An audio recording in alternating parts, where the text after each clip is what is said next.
resolution that we'd like for you all to consider there in terms of the fact that each community in the clergy can send 4 delegates to the clergy laity conference, the president of the community usually, a parish priest, and normally 2 other delegates. According to the bylaws of the special regulations of the archdiocese, the 2 other persons are elected at large from the communities. And if you go back to your parish and say, we want to have an election and elect 2 people that you feel are strong and can speak up when they go to those meetings, that's another way to be heard. So maybe we're whistling in the wind, but at least we have to start somewhere and move somewhere. I think the other suggestion about trusted accounts is sort of the next step. If you're not heard at this level, then you have to move on to the next level and do something that's even more drastic. Thank you for that word. Team. All right. I know the hour is late, and I'd just like to I think it'll take about 20 seconds. Thank you. I'd like to just have everyone raise the hand if they say yes, and then I'm going to have the rest say, raise your hand if you say no. Now, 1, do we have a serious problem with our church? All those that say no, would you raise your hand? Thank you. 2nd. Can you define that? You mean administratively, religiously? I think the only discussion has been on administration. We're not talking about religious problems. We're talking about administrative problems. Number 2, should we seriously study autocephaly? Thank you. That's right, study autocephaly. That's right, it's all of it. Now, anyone against that? The last. If our problems are not solved in the next month or 2, should we withhold money from the archdiocese until the problem is solved? Yes. Okay, thank you. Those that feel we should not. Thank you. Can we just say that we thank you very much for coming here and in an objective manner as possible, being human beings, to present to us and give us information that we've been seeking. And then we can then ascertain whether or not we will go in that direction. We thank you for making the effort to come here.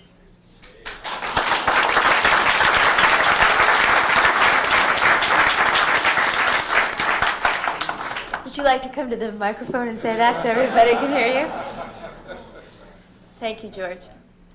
George Benares for thanking Dr. Collis and thanking Steve Angelides and Peter Haikalis for coming long distances, 2 of them from Oakland, 1 from Cleveland. Adam, did you want to say something? I would like to make a comment. My name is Adam Collis. I'm proud to say that, really proud tonight, that John Collis is my uncle. You were speaking earlier about younger generation of Greeks. I grew up in Kentucky. Uncle John went off to Cleveland, and my dad stayed in Lexington. There's not a large Greek community in Lexington, Kentucky, so I've always sort of considered myself to be more of a redneck than a Greek. But my dad had a very strong influence on me, particularly in regard to the classic Greek Hellenic tradition. My experience with the Greek church growing up was not one that I have fond memories of. There was a lot of disparity. The issues that are being raised tonight are reflective in a larger sense of the sorts of problems that I saw happening in the church when I was growing up. But I feel disconnected with the Greek church. But when I see this kind of leadership, it is inspiring to me. And I hope that in some fashion more young Greeks would have an opportunity to get involved in discussions of this sort. I was a religion major in college, and my godfather is Father Leon Kantos, who I believe, I know that he was head of one of the divinity schools, and maybe the one which is having a problem. He has passed away. I want desperately to be able to relate to my Greek Orthodox tradition, but it's been very difficult to do so. And if this sort of leadership is continued and supported, then I think that will address some of the concerns that the lady over there was talking about getting a younger generation of Greeks involved in their Orthodox tradition. And I appreciate being able to put in my 2 cents here. Thanks, Adam. Okay. On your chairs when you came in this evening were affirmations of concerns that were talked about at the Chicago Forum October 4th. And if you could all just get those now. Peter and I will go over these. I thought maybe we could trade off in reading them. We've decided not to take a vote tonight because I don't think that it's really time to take votes on any of these. I think this is just, as we said before, an information. And I know you've gotten a lot of it tonight. So let's just read them together. I'll read one, Peter can read the other, and you can all read along silently. You may agree or disagree, but this is just what they did in Chicago. Number 1, that the breakup of the 75-year-old Archdiocese of North and South America is not consistent with the Charter of 1977, which should be addressed at the next Clergy Laity Congress in Orlando, Florida in July 1998. Does anyone have any question about what each one of these resolutions means? Because if you do, we can... All right. Well, as we go along, perhaps if you do, please raise your hand. This is what they had, an all-day conference, Saturday, October 4th. Dr. Collis was the speaker there also. Afterwards, they broke up into workshops in the afternoon, and these are the affirmations of concerns. They called them these instead of resolutions. They called them affirmations of concerns. This is what they came up with. This is what the laity of this body of people came up with. So we're just passing them on to you this evening. If you would like to. We didn't want to impose that on you tonight. How many would like to vote? We'll take a vote of how many would like to vote. Okay, so the majority really isn't ready yet to do this. That's fine. Okay, Peter, would you like to read? All right, so any question about the first one? What the language meant there? Okay, the second one. That the appointment of 166 members to the Archdiocesan Council is not consistent with the Uniform Parish Regulations, and we, the laity, call upon the Archbishop to designate 31 members as official, call for the election of 30 members from diocese, and designate all others as ex officio without being delegates to the Clergy Laity Congress. Now, does everybody understand what happened there? I think it should be explained. Peter, do you want to explain that? All right. Quickly, I think that what happened was that the bylaws under which the Archdiocese operates designated X number of members to be on the clergy laity on the Archdiocesan Council. And in violation of that bylaw, the number was expanded. And what this is doing is calling for it to go back to the way it originally was formulated. Right. It had been voted upon at the Clergy Laity Congress that this would be 30 members and 31 members, and Archbishop Spiridon just said no and went against what had been voted on, said it should be 166 members, including and appointed others. So that is what actually happened when he first came in. But wasn't it not adhered to before that with Archbishop Yakovos? There were many, yes, there were many Before. people on, and so it's been always irregular. Correct. But what the resolution is calling for is to go back to the way the bylaws state. As the first resolution, the bylaws of the archdiocese had stated that there was one archdiocese for North and South America. When Spiridon was appointed as archbishop, then Canada was sliced off, and everything from Mexico south was sliced off. So that, again, was done in violation of the bylaws.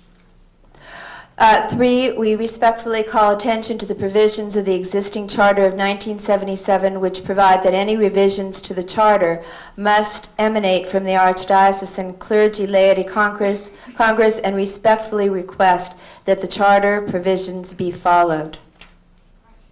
Okay? Who prepared the charter in the first place? In 1977? No, who prepared that charter? Who approved that Where's your charter? lady? That's what I'm asking. Dr. Calls? It starts with the commission, it goes to the Archdiocesan Council, then the clergy laity, and then the patriarchate. It's all approved. Just wanted to be sure. And then, if I'm not mistaken, it had to be filed with the state of New York, right? That's where it resides, because the archdiocese is an entity in this country, and it has to fit somewhere legally, and the state of New York is the place in which it's incorporated. Yes, a corporation, state of New York. That's right. So that is the legal part, I think, as was outlined. Okay, next, number 4, that the archdiocese improve communications with the faithful by A, distributing copies of the proposed new charter rejected by the Patriarchate, as well as copies of any drafts now being discussed by the hierarchs to all parishes for their informed review and consideration. And B, open up the Orthodox Observer to opinions and views of the faithful. You know, I have to make an aside. When I was teaching all the time, we would talk about the Russian newspapers Pravda and Izvestia when there was still communist government in the Soviet Union. And at the end of every article, when the leader spoke, there's Stalin or Khrushchev or whoever it was, it always said stormy applause at the end, right? And I always look at the Orthodox Observer and think of the same thing, because no matter what anybody says who's in a position of authority, there's stormy applause. There's never a question asked about anything that's stated there. Okay, number 5, that the president and faculty members of Holy Cross be reinstated to their previous positions at the school, and that an independent committee be appointed by the Board of Trustees of the institution to review and recommend what actions need to be taken to ensure the accreditation of the institution and restore academic freedom. Okay, the next one. Archbishop Spiridon meet with, number 5. Number 6, yeah. That Archbishop Spiridon meet with the other members of the Standing Conference of Canonical Orthodox Bishops of America, SCOBA, and restore that body to its previous status. He has not apparently met with them. Traditionally, Archbishop Yakovos has been elected as the president of that standing conference. I think that Archbishop Spiridon refuses to stand for election, although it's been assured that he would be elected. But he doesn't want to go through the process of election because that acknowledges some kind of interaction amongst all of those individuals. Okay, number 7, that the clergy and laity through diocesan assemblies participate in the election of the boards of the institutions of the Archdiocese, including Hellenic College, Holy Cross, St. Basil, St. Michael, the National Philoptochos, and Orthodox Christian Mission Centers, and that the boards be permitted to function in accordance with their bylaws.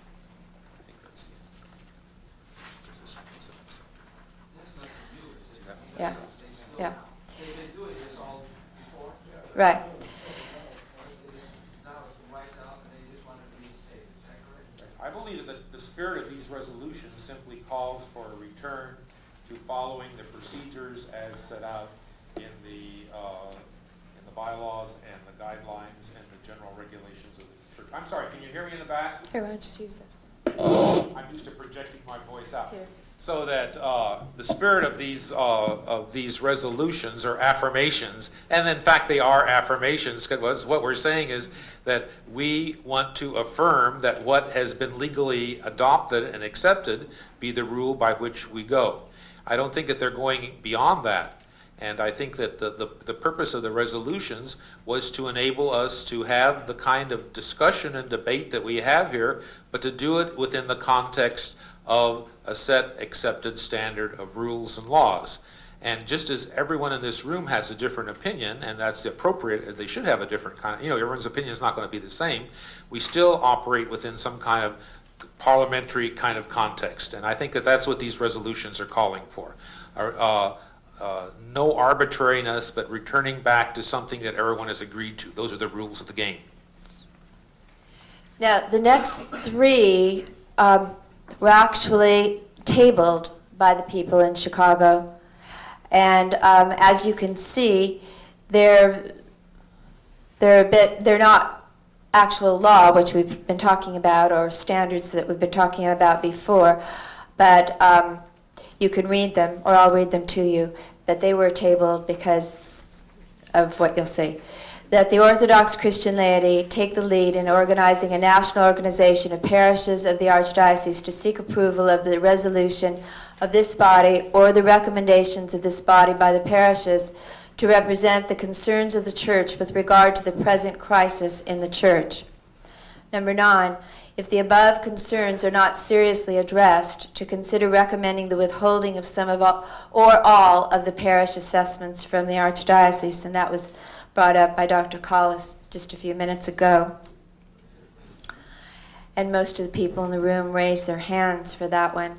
And number 10, and finally, if the above concerns are not seriously addressed, to consider the establishment of an autocephalous church. The above three were tabled, and for deeper discussion and further investigation.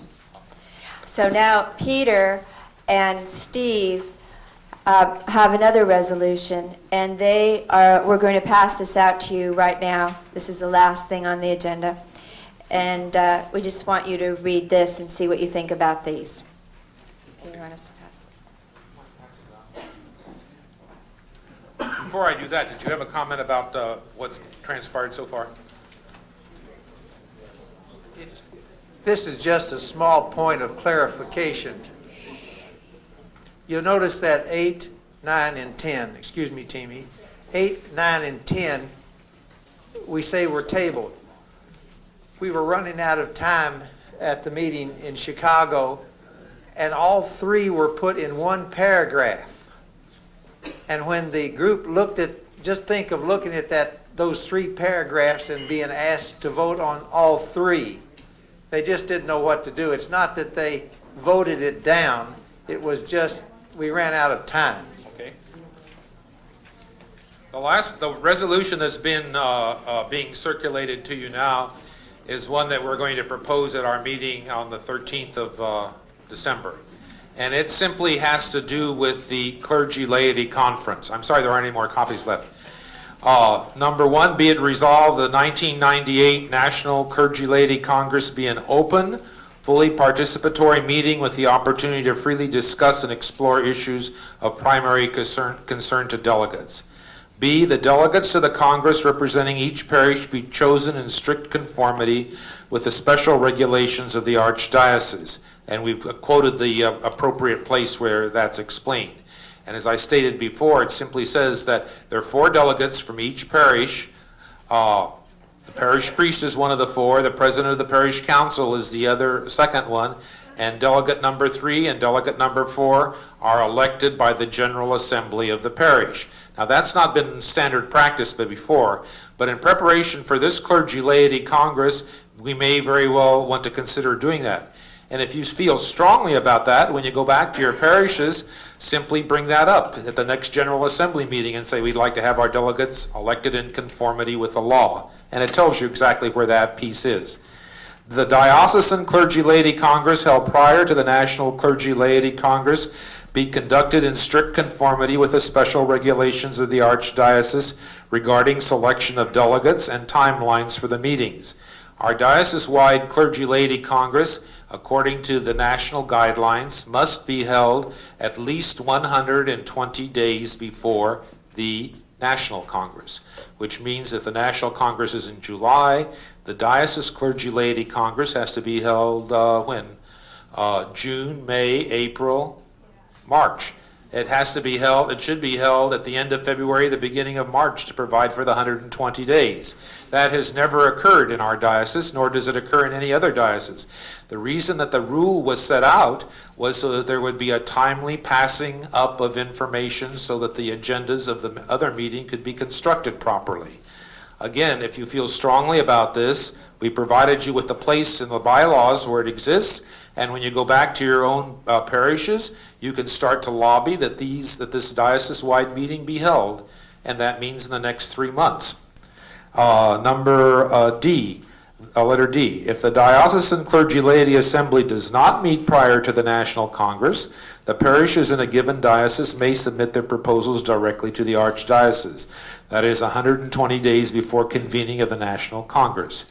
In other words, if we don't have a diocese-wide a diocese-wide Congress held 120 days before, which is by the end of February, then again, you as leaders in your communities can go back to your communities and say, you as a community, as a parish, want to forward this concern to the National Commission. And by the way, that's not such a bad thing to occur, because if you feel strongly about any of the issues that we've talked about today, this is one way to make sure that those issues get on the table. If we still assume that we're operating under some kind of a legalized structure.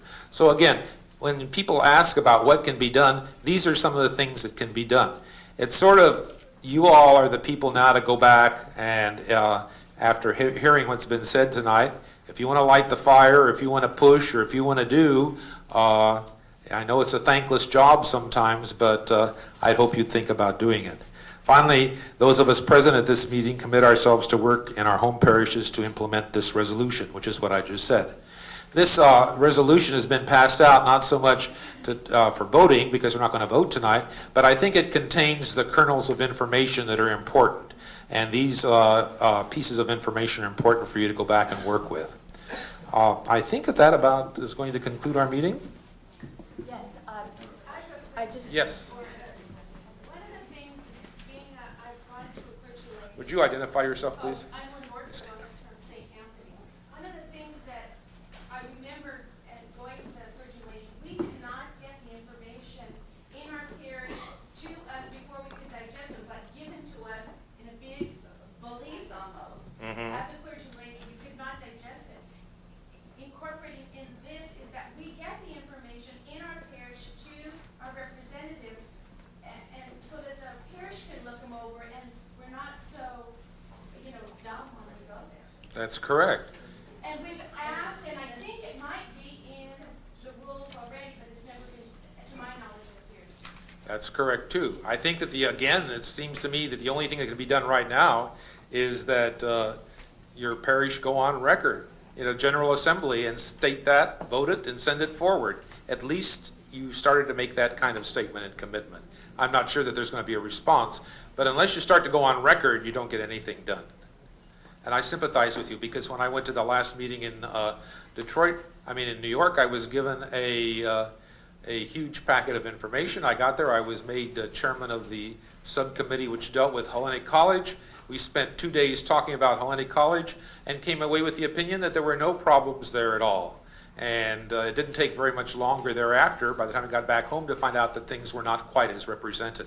Not by the leaders of the college themselves, but by those who had prepared the material for that meeting. Yes? I'd like to make a comment too. come up here, George. At this point, I'm not speaking just as an OCL member. I'm speaking as a member of the parish of Assumption Church in Long Beach. Throughout this whole evening, we have assumed that we've had democratic processes at work in our parishes. At Long Beach, we have not. Our parish council has been appointed by Bishop Anthony last year and this year. No election, no voice, no nothing. I'd like you people to know that, and that's how we feel. There are several members here from Long Beach. Why don't you raise your hands?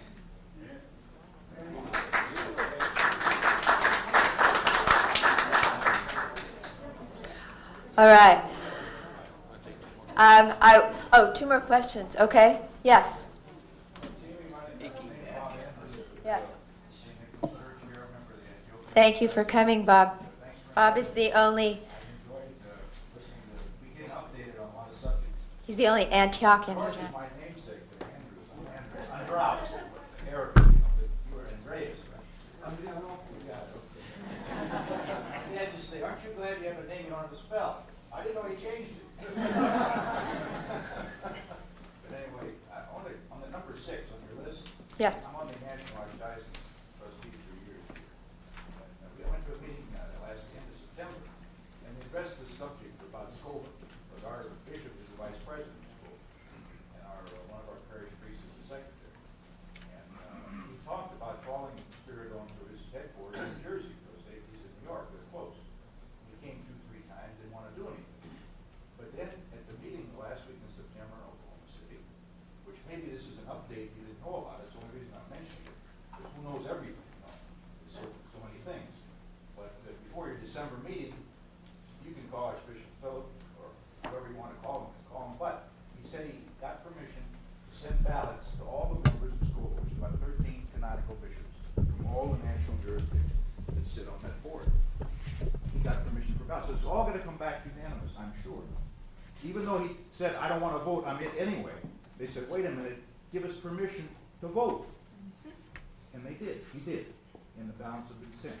I didn't call, I know they're going to come back 100%. So maybe that's over, hopefully. When will that? Well, this was last week in September, it's a month ago. Right. Surely they're back by now. I haven't called and asked them how the vote went. I can, you can, anybody. Okay. So they do know by now then. They should, as long as the ballots are back. Right. But they did mail one, just give Okay. me that. Yeah. Who collected the ballots? That's good. Pat? What? Who collected the ballots? Our Archbishop Was that Metropolitan Philip? Philip. Philip. Metropolitan Philip. And then, We'll put our reporter on. well, whatever. Okay. It should be finished. Yes. Okay. You know, it sounded like Steve can find out on the internet probably. Thank you, Bob. Thank you. Back there was a question or a comment on the right-hand side, the back row. Oh, Nick Caracas. Nick Caracas is here. He is the past president of OCL from St. Louis, Missouri tonight, for those of you who did not meet him. I just want to say that I pretty much agree with what has been discussed this evening. But I'd like to point out a couple of items, perhaps of recent vintage. The fact that His Eminence has issued a notice that there will be no metropolitanates in the United States. And I think that thought had be best be put to bed. The other item is that the troubles that our faith is now facing today didn't come here overnight. They've been an accumulation of a number of years. And although some of us may remember or like to remember the halcyon days of Archbishop Jacobus, we also have to remember that one of the reasons that brought OCL to the fore was the fact that we called attention publicly and to all the faithful regarding the egregious real estate transactions that were made by the Archdiocese under Archbishop Jacobus. There were also a number of sexual indiscretions that happened under his administration. But that's not to take fault with him. It's to say that these things happen, unfortunately, and we now are having a new archbishop, relatively removed from the United States for a number of years. And to expect us to have him handle a simple transition is probably asking for the moon. I think he needs an opportunity to grow into his work, into what the laity here want. And I think I have every confidence that he will make that transition very successfully. And I think we need to express our love and our faith and our spiritual hopes in him and give him every opportunity to succeed. And I believe that he will.